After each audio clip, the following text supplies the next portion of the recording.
അപ്പോൾ നമുക്ക് ക്ലാസ്സിലേക്ക് തുടങ്ങാം.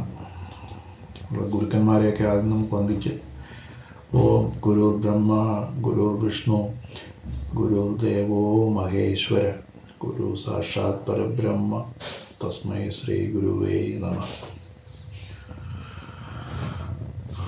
ഇപ്പോൾ ഗുരു എന്നത് സാക്ഷാൽ പരബ്രഹ്മം തന്നെയാണ് എന്നാണ് ഗുരുഗീതയിൽ പറയുന്നത്.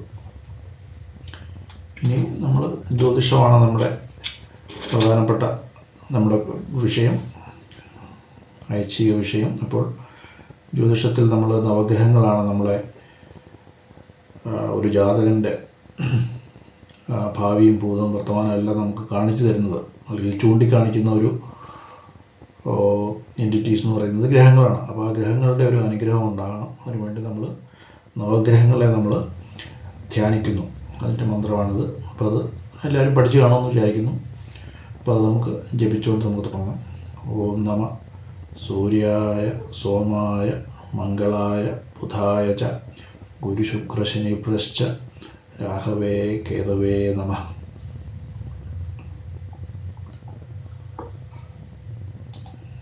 നമ്മൾ എന്നും പറയുന്ന പോലെ തന്നെ വേദത്തിൻ്റെ ഒരു ഭാഗമാണ് ജ്യോതിഷം. ആ ജ്യോതിഷത്തിൻ്റെ അംഗങ്ങളാണ്. അംഗങ്ങൾ എന്ന് വെച്ചാൽ നമ്മുടെ കൈകാലുകൾ പോലെ തന്നെ വേദത്തിൻ്റെ 6 അംഗങ്ങളുണ്ട്. അതിൽ ഒരു അംഗമാണ് ജ്യോതിഷം എന്ന് പറയുന്നത്. ഇപ്പോൾ വേദം തന്നെയാണ് ജ്യോതിഷം. ആ ജ്യോതിഷം എന്ന് പറയുന്നത് വേദത്തിൻ്റെ കണ്ണുകൾ എന്നും പറയപ്പെടുന്നുണ്ട്. അപ്പോൾ അത്രയും പ്രാധാന്യമുള്ള ഒന്നാണ് ജ്യോതിഷം എന്ന് പറയുന്നത്. അപ്പോൾ അത് വളരെ ഇമ്പോർട്ടൻ്റ് ആയിട്ട് വളരെ പ്രധാനപ്പെട്ട ഒരു ഭാഗമാണ്. നമ്മുടെ പൂർവികർ നമുക്ക് തന്നേക്കുന്ന ഒരു വലിയ ഗിഫ്റ്റാണ് ജ്യോതിഷം എന്നുള്ളത്. അതിൻ്റെ ബേസിക് ആയിട്ടുള്ള കാര്യങ്ങളെങ്കിലും നമ്മൾ ഒരു വീട്ടിൽ ഒരു ഗൃഹത്തിൽ ഒരാളെങ്കിലും അറിഞ്ഞിരിക്കുക എന്നുള്ളത് ഇന്ന് വളരെ കോമ്പറ്റിറ്റീവ് ആയിട്ടുള്ള ഈ കാലഘട്ടത്തിൽ വളരെ അനിവാര്യമാണെന്നാണ് എനിക്ക് മനസ്സിലാക്കാൻ സാധിച്ചത്. അതുകൊണ്ട് നമ്മളിത് എല്ലാവരിലേക്കും എത്തിക്കണം. കുറേ കാര്യങ്ങളെങ്കിലും നമ്മൾ വീട്ടിലുള്ള ആൾക്കാരുടെയും നമ്മളുടെ അടുത്തുള്ള ആൾക്കാരുടെയും ഗ്രഹനില ജ്യോതിഷം നോക്കി നമുക്ക് അത്യാവശ്യമായിട്ടുള്ള കാര്യങ്ങൾ മനസ്സിലാക്കാനുള്ളൊരു അറിവ് നമുക്കുണ്ടാകണം. അത് വളരെ അനിവാര്യമാണ്.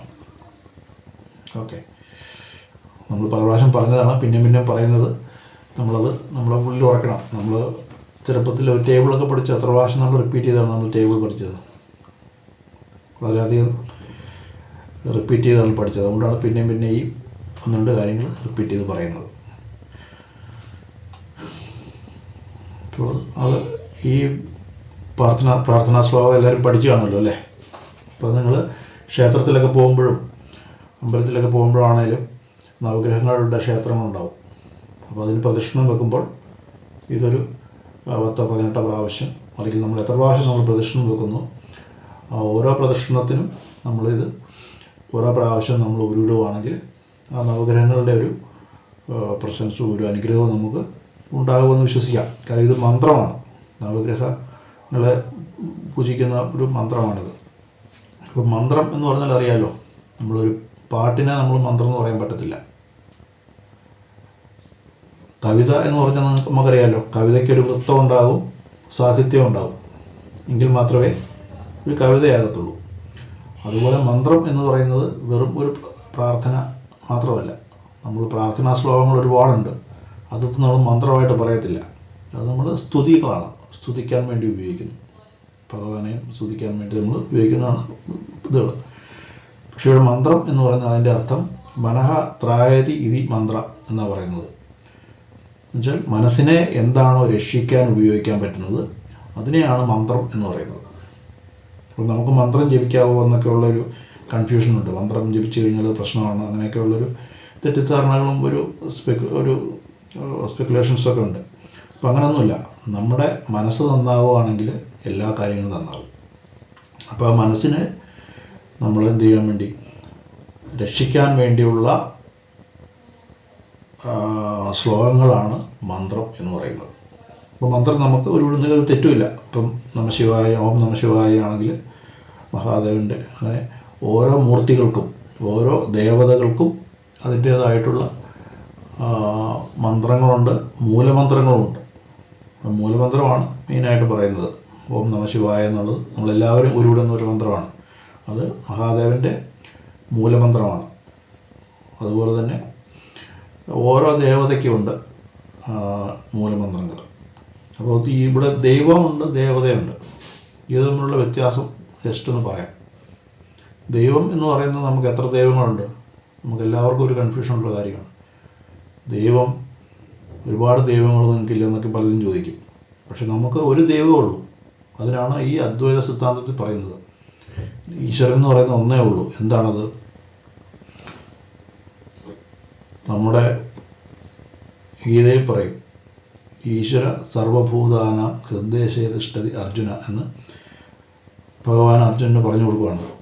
അപ്പോൾ ഈശ്വരൻ എന്ന് പറഞ്ഞാൽ എന്താണെന്ന് പറഞ്ഞാൽ എല്ലാ ജീവജാലങ്ങളുടെയും ഉള്ളിലിരിക്കുന്നത്, അല്ലെങ്കിൽ നിൻ്റെ ഉള്ളിൽ തന്നെയാണ് നിൻ്റെ അല്ലെങ്കിൽ ഈശ്വരൻ ഇരിക്കുന്നതെന്നാണ് പറയുന്നത്. അപ്പോൾ ആത്മാവ് എന്ന് നമ്മൾ അതിനെ വേറെ രീതിയിൽ പറയും.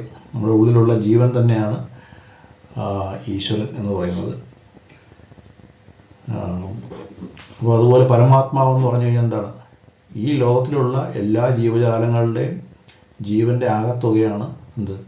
പരമാത്മാവെന്ന് പറയുന്നത്. ആ പരമാത്മാവിനെ തന്നെയാണ് നമ്മൾ ഈശ്വരൻ എന്ന് പറയുന്നത്.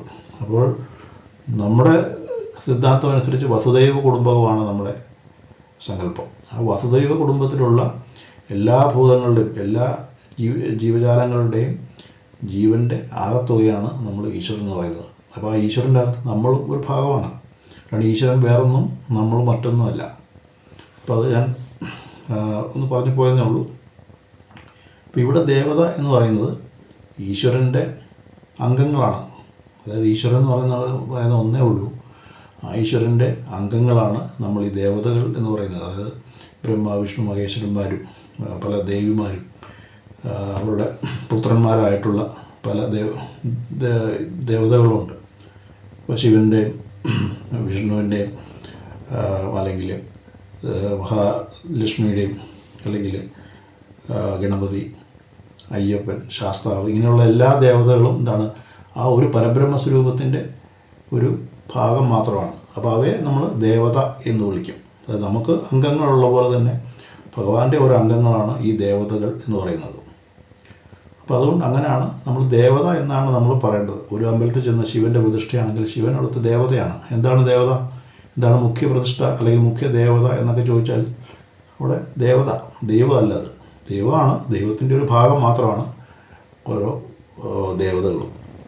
അപ്പോൾ അത് മനസ്സിൽ വെക്കുക. നമ്മൾ ജ്യോതിഷം പറഞ്ഞു വരുമ്പോൾ അതിൻ്റെ അത് കുറച്ച് കഴിയുമ്പോൾ നമ്മൾ പരിഹാരങ്ങളൊക്കെ പറയുമ്പോൾ, ഉദാഹരണത്തിന് നിങ്ങൾക്കറിയാം ശനിദശയാണെങ്കിൽ സാധാരണ നമ്മൾ പറയും ഓക്കെ എങ്കിൽ ശാസ്താവിന് നീലാഞ്ജനം കഴിക്കുക എന്നൊക്കെ പറഞ്ഞു കേട്ടിട്ടുണ്ടാവും അല്ലേ? അപ്പം അത് ദൈവത്തിനല്ല കഴിയുന്നത്, ദേവതയ്ക്കാണ്. അവർക്ക് ഓരോരുത്തർക്കും ഓരോ ഡ്യൂട്ടി ഉണ്ട്. ഇപ്പോൾ ശനിയുടെ ദോഷമാണെങ്കിൽ അത് ശാസ്താവാണ്. അപ്പോൾ അങ്ങനെയുള്ള പല കാര്യങ്ങൾ നമ്മൾ വരുന്നുണ്ട്. അപ്പോൾ അതുകൊണ്ട് ഞാനൊരു ഇടയ്ക്കിടയ്ക്ക് പറഞ്ഞു പോകുന്നുള്ളൂ. അപ്പോൾ അത് ഉറച്ചു കിട്ടും മനസ്സിൽ. അതുകൊണ്ടാണ്.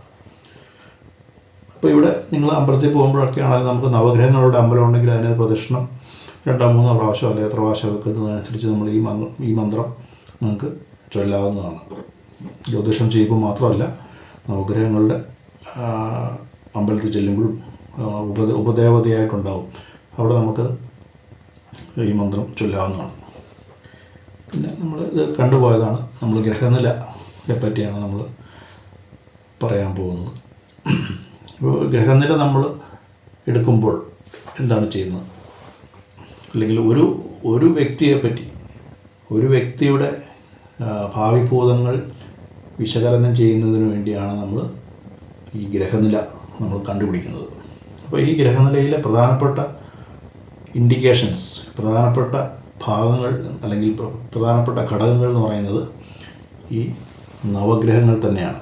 എങ്കിലും അതിനൊരു കേന്ദ്രബിന്ദു ഉണ്ടാവും.